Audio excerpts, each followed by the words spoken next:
Totemic Enhancement Shaman is a pretty alternative playstyle, and your goals with your rotation are completely different to that of Stormbringer. This guide will cover both Raid and Mythic Plus.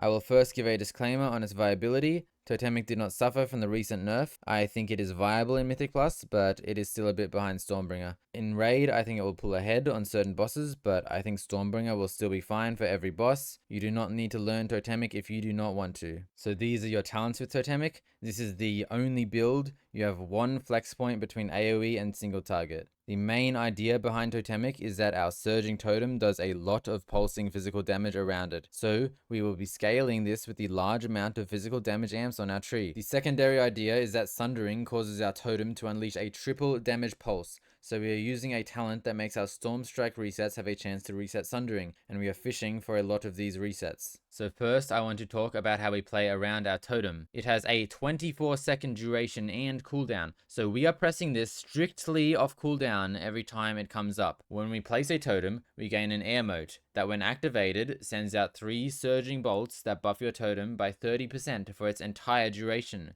To play around this, we always want to use a spender in the first few seconds after we place our totem. This spender will also activate or progress towards Legacy of the Frost Witch, which is a talent that after spending 10 cumulative Maelstrom will give us 25% physical damage for 5 seconds. This is the main upkeep buff of this spec. Our goal is to spend our Maelstrom in a way that will maximize the uptime of this buff. The way we are building and spending in this build is very similar to Stormbringer, but a bit more simple. Because we are spec'd into every Stormstrike talent, it is by far our best builder and is higher priority than any other builder. Our next priority is then Crash Lightning on both AoE and single target. However, we will press this over Stormstrike if we need the Crash Lightning buff. We then have Lava Lash, which is useless and terrible, and we are only pressing it when we have nothing else to press. There are 2 talents on the hero tree that buff Lava Lash. We ignore them completely, and our capstone will give us Hot Hands, but because we do not take Hot Hands, the buff does nothing. Our last builder is Voltaic Blaze.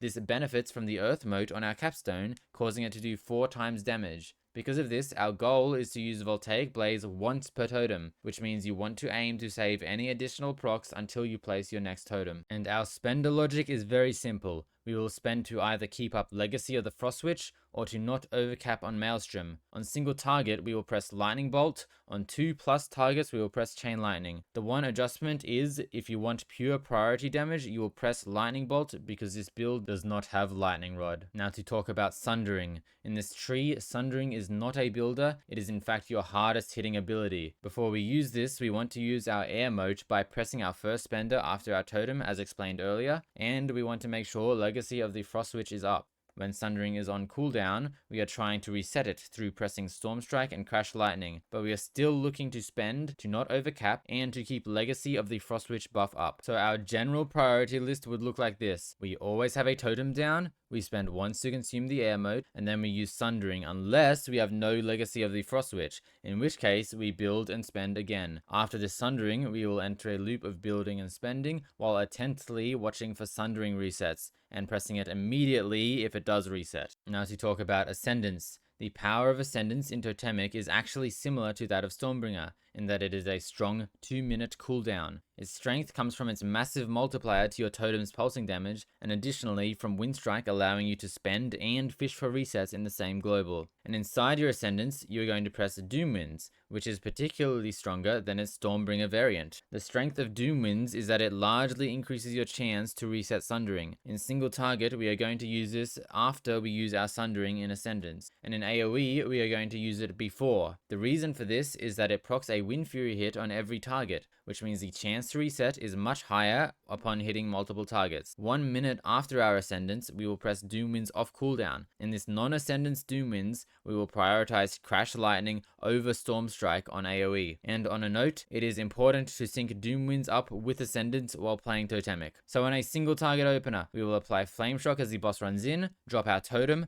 press Ascendance, and then Wind Strike 2 or 3 times to proc our Air Moat and Legacy of the Frost Witch. Now we can Sundering into Doom Winds and then simply spam Wind Strike and press Sundering instantly if it resets. In an AoE opener, you would forego the Flame Shock to instead apply Crash Lightning and then use the Doom Winds before your Sundering instead of after it. And to note in either of these openers, if you enter the pool with any Maelstrom stacks, you should spend them before you enter Ascendance and forgo the initial Wind Strikes to proc Frost Witch. To talk a bit about totem management, your totem is still and does not move. We should always talent into Totemic Projection, which allows us to move our totem once every 10 seconds. If you are smart with this, you should generally have no issues with mobs being kited out of your totem. I recommend you use @cursor macros for ease of use to place the totem and to project it. And I recommend you do not macro Totemic Projection into any other ability because you need to be able to move the totem when it is necessary. You should also talent into the 2-minute cooldown of Totemic Recall. This ability can be used if your Ascendance and Surging Totem cooldown do not line up, so that you can always be sure to start a fresh Surging Totem before you enter Ascendance. This can also come in handy if you die shortly after dropping a Surging Totem and get rezzed with no totem out. Also, unfortunately, this does not let you have 2 totems out. If you place a second one, it will remove the first one. Now to talk a bit about some of our talents we play in this build. Flowing Spirits is mandatory in all Totemic builds because 1, it causes the most uptime of stacked dogs. 2, you don't generate enough Maelstrom to overlap 2 casts of Wolves with Witch Doctors. 3, the Maelstrom generation from Witch Doctors is not as important. And 4, it saves globals. Now, because we do physical damage, we are playing physical wolves, meaning every wolf amps physical damage only. Because we play Flowing, pretty much every ability procs a physical wolf,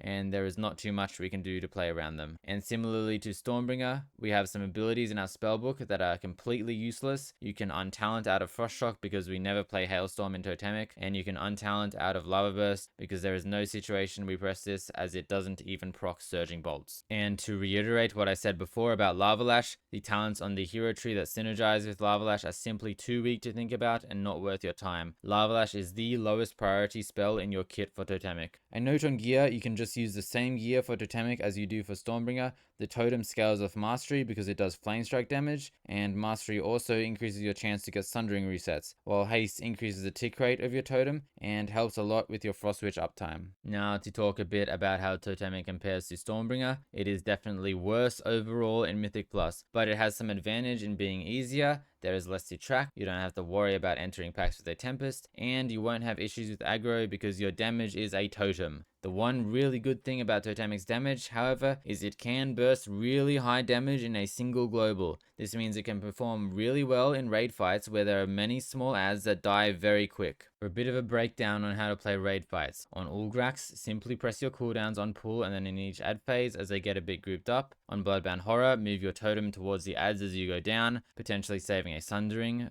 On Sikran, try to keep your totem close to the boss as much as possible. On Roshanan, Totemic has very high potential. If the boss lasts over 4 minutes and you get good Sundering resets on the adds, you will do a lot of damage. I recommend playing your Sundering and Doom Winds usage hard around the ad spawns. On Brood Twister, I recommend sending Ascendance on pull, which will then line up with an ad set every 2 minutes after. Make sure you have a Sundering up for every ad spawn. On Nexus Princess, it is actually quite easy to have totem uptime because the boss does not move out of the middle. On Silken Court, I do not recommend playing Totemic. Stormbringer is simply too good on this fight. And on Ansarek, the decision of Totemic vs Stormbringer is almost entirely based off what you want more damage to in Phase 3. Totemic will do more damage to Gloom Hatchling, while Stormbringer will do more damage to Summoned Acolyte. Both builds will do similar boss damage. Totemic logs, however, will be much higher on Ansarek, because Totemic is really good at padding on Silken Tomb set 1 that gets freedomed off anyways.